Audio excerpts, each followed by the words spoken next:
കരാറുകാർക്ക് നൽകാനുള്ള കുടിശ്ശിക മെയ് മാസത്തിനുള്ളിൽ നൽകി സർക്കാർ വാക്കുപാലിക്കണമെന്ന് കേരള ഗവൺമെന്റ് കോൺട്രാക്ടേഴ്സ് അസോസിയേഷൻ. കഴിഞ്ഞ സർക്കാരിന്റെ കാലത്ത് തോമസ് ഐസക് കുടിശ്ശിക തീർത്താണ് ഇറങ്ങിയതെന്നും ഉമ്മൻചാണ്ടി സർക്കാരും അതേ ആർജവം കാണിക്കണമെന്നും അസോസിയേഷൻ സംസ്ഥാന പ്രസിഡന്റ് വർഗീസ് കണ്ണമ്പള്ളി പറഞ്ഞു.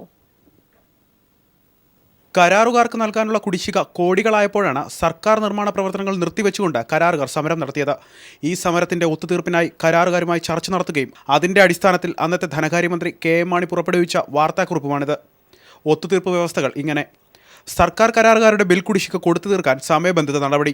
ധാരണപ്രകാരം നിരത്ത് വിഭാഗം ഒഴികെയുള്ള കുടിശ്ശിക 2015 ഡിസംബറിലും നിരത്ത് വിഭാഗത്തിലേത് 2016 മാർച്ചിലും കൊടുത്തു തീർക്കും.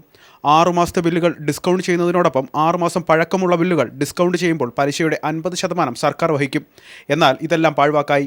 2016 മെയ് വരെയുള്ള പ്രതിമാസ ഗഡുക്കൾ പ്രഖ്യാപിച്ചിട്ടും കുടിശ്ശിക തീരുന്നില്ല.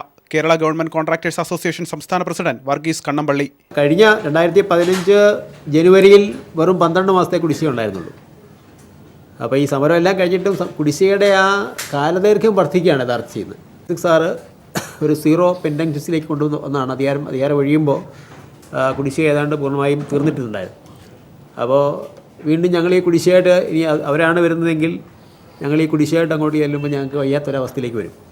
അപ്പോൾ അതുകൊണ്ട് ഈ ഗവൺമെൻറ് വിളിച്ച വർക്കുകളിലേക്ക് പൈസ ഈ ഗവൺമെൻറ് തന്നെ കൊടുക്കുക എന്നുള്ള തത്വത്തിലേക്ക് അവർ വരണം എന്നാണ് ഞങ്ങൾ ആഗ്രഹിക്കുന്നത്. കുടിശ്ശിക ആഘാതം ലഘൂകരിക്കാനായി ആരംഭിച്ച ബിൽ ഡിസ്കൗണ്ടിംഗ് പദ്ധതി എല്ലാ കരാറുകാർക്കും പ്രയോജനപ്പെടും വിധം സർക്കാർ പരിഷ്കരിക്കണം. എല്ലാ അംഗീകൃത ബാങ്കുകളെയും ഡിസ്കൗണ്ട് പരിധിയിൽ ഉൾപ്പെടുത്തണം.